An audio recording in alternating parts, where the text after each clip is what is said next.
Hey guys, it's Graham. Welcome back to Trucker Man Reads. I didn't think I was going to have enough time to finish a whole audiobook today. Then I came into work and they're like, yeah, we're going to send you all the way out to frigging Egypt, which when I grew up in Las Vegas, like I lived in Henderson, and we always talked about like driving to Egypt when it was North Las Vegas. So here, Egypt is like, I'm not even going to say where and where. They're like, yeah, we're actually having you cover our route today. It's like, oh, this shouldn't be too bad. And I go and plug in. Yeah, your first stop is 130 miles away. And it's like, okay, normally it's like 12. So I had a freaking day of it. But yeah, they gave me plenty of time to finish a book. And I had checked out Prey by Michael Crichton. And I've got some thoughts. This isn't my first time reading this, but it is my first time since my first time. I went to Barnes and Noble in 2002, as one did. This was shortly after graduating high school. And I saw the display. It's like, oh, cool. Crichton's got a new book out. Picked it up, paid the hardcover price for it back then, which is probably equivalent to like $38 now. I read it. I enjoyed it. I wasn't, too critical of it. It didn't like really tickle all the right spots the way that certain other of his books had. But it was like, okay, if Crichton's going to tackle a subject, there are certain things that you can come to expect. You can learn from it along the way, and then like it'll end, and you're like, wow, that was intense. This one, I think, was one of his more like, it's probably his most emotionally personal work. And after I read Next in 2006, I was like, man, this dude is going through something. Because like Next was probably my least favorite of any of his books that I've read. It was more of a series of like vignettes about a subject. There was far less of a through line with it than there was with his other books. He was just like, here's a bunch of crazy scenarios that might happen with genetics, especially when it comes to gene patenting. Well, in Prey, the subject was nanotechnology. But the reason why I say it was very personal is twofold. First, this book is written in first person, and I can't think of another Crichton book that does that. It definitely wasn't State of Fear. He did plenty of like POV hopping for that one. Next had even more POV and scene hopping. Maybe he did some back when he was publishing under pen names in medical school, but the big blockbuster bestseller titles of his that I've read, I can't think of another one that was written in first person. So you get really in on the viewpoint. And on top of that, there are a lot more personal stakes for the character, Jack Foreman, both professionally and in his marriage. And as I was reading this book, I made a mental note, like when I stopped, because I had like freaking 30 minutes between every stop today. When I made a mental note to stop and check, like I knew that this guy was married several times. And I wanted to check the years and say, I bet this book coincides with him having a divorce. It feels like that. And sure enough, out of the 5 times that he was married, they all lasted between 2 and 5 years, except for his 4th marriage, which lasted, I think he got married in 87 and officially divorced in 2003, like a year after this book came out. But he said he separated in 2001, and like I said, this book came out in 02, so he was writing it in 01. And the main character Jack and his wife Julia had been they'd been together for 13 years, and their daughter, their oldest daughter, was 12 years old. I'm like, yeah, this is lining up with his own story. And the book starts with Jack thinking that Julia is having an affair. And it's got a lot of tie-ins with, how and why he lost his last job, and that he's been a stay-at-home dad for the last 6 months, and she doesn't respect him anymore, and now she's screwing around at work. She's changing her habits and the way that she dresses, and he's like, oh, my wife's having an affair. And because of the nanotechnology angle of the story, it's more complicated than that.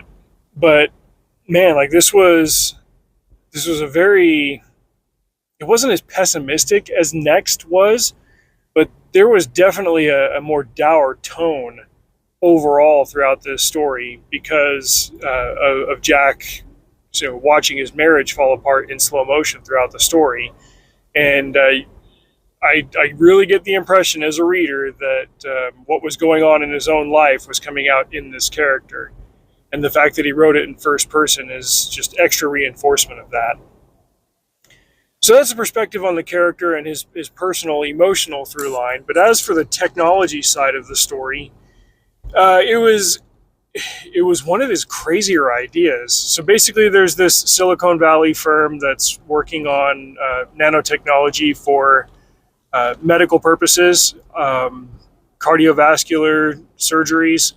If you can send nanites into somebody's bloodstream, you can use old Chimera Obscura tricks and stuff to send a very clear image from inside the heart without having to do invasive surgery, and that will drastically change the course of medicine. But as is often a recurring theme in Crichton's books, there's an angle of technology where it gets used in a way that the original inventors and developers of the technology never intended, and B, it rapidly goes out of control. I still remember the preface to Jurassic Park. Like the foreword to that one was about how Oppenheimer's original purpose for pursuing the development of the atomic bomb was like basically what's the right word that I'm looking for here? Like his plan was to develop it so that the Allies could use it against the Nazis in World War II. But by the time they were like 90% of the way done developing the bomb, the Nazis were on the ropes. And the Allies are like, cool, well, we can use this on Japan. He's like, well, I wasn't really intending for that. They're like, no, well, we paid for this whole thing for the last 3-4 years. So whatever, we're going to go nuke Japan with it a couple of times. And then, like, within a couple of years, his commie friends had bilked some secrets out of him and got the bomb to the Soviets, and next thing we know, we've got 40 years of Cold War, just hanging over the whole world's head. So technology can rapidly break the containment that even the best intentions put around it. Now, since I just read Jurassic Park and The Lost World again this year, these ideas are fresh in my mind, but there is a conversation that Ian Malcolm has with, I believe it's Kelly in the book, where he talks about how biospheres and ecosystems themselves, not just with the fauna, but specifically the flora, are in a constant state of flux and evolution. And how people look at plants and they see just a stationary thing, like, oh, it's a plant. Plants have always been plants. They've always done their own thing.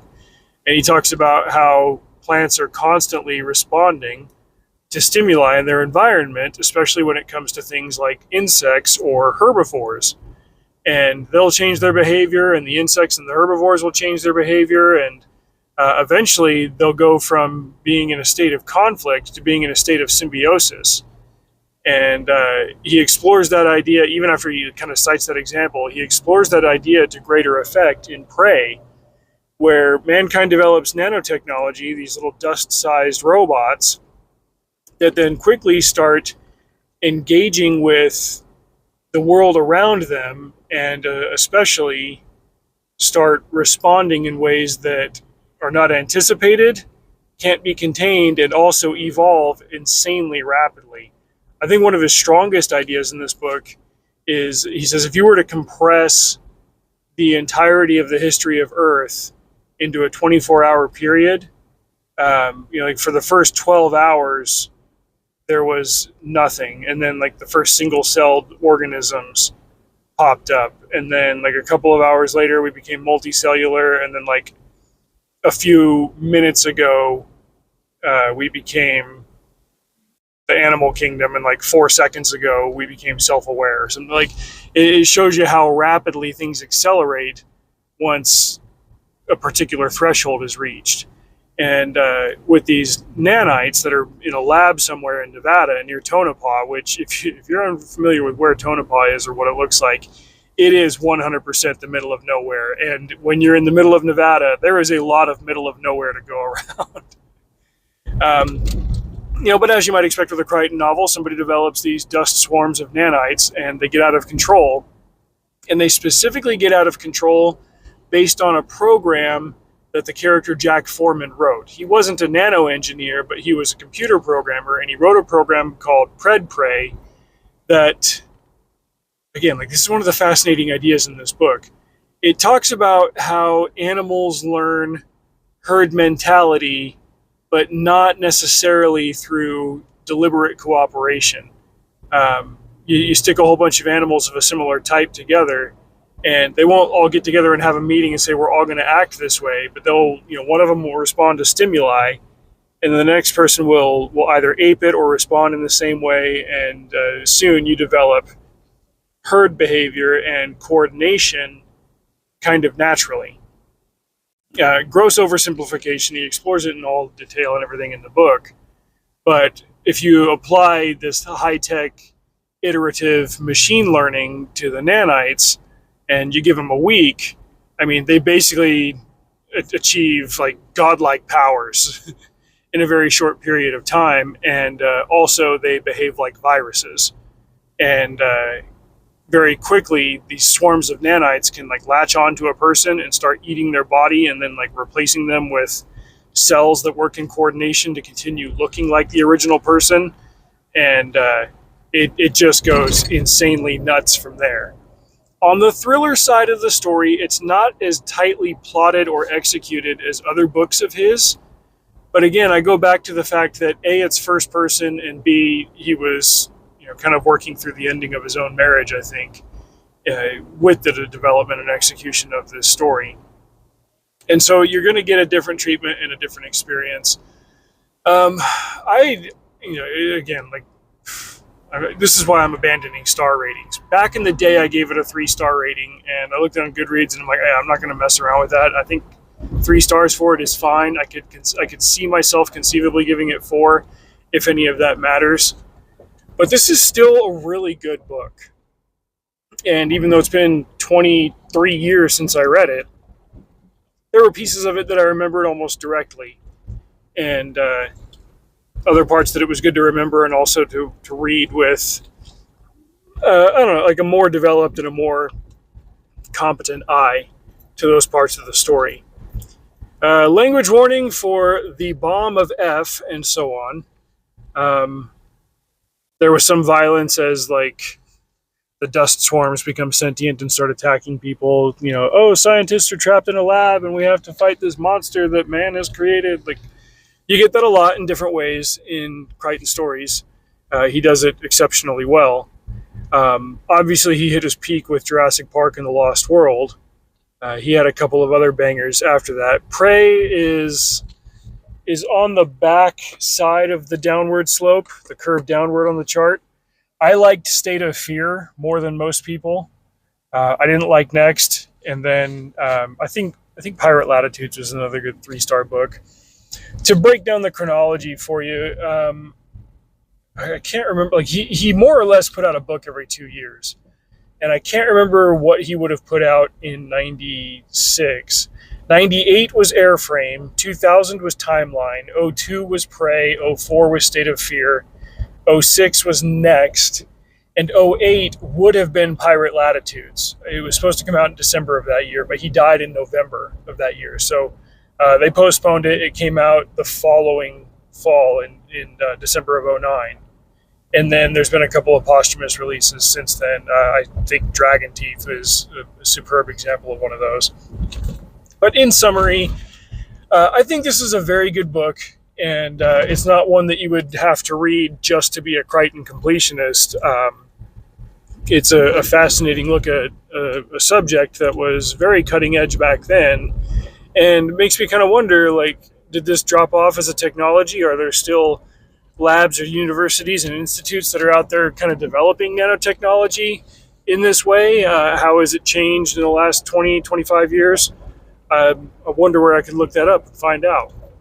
But it's a good book, and I'm glad I took the time to reread it, which they gave me plenty of time to do because they freaking sent me out to Egypt today.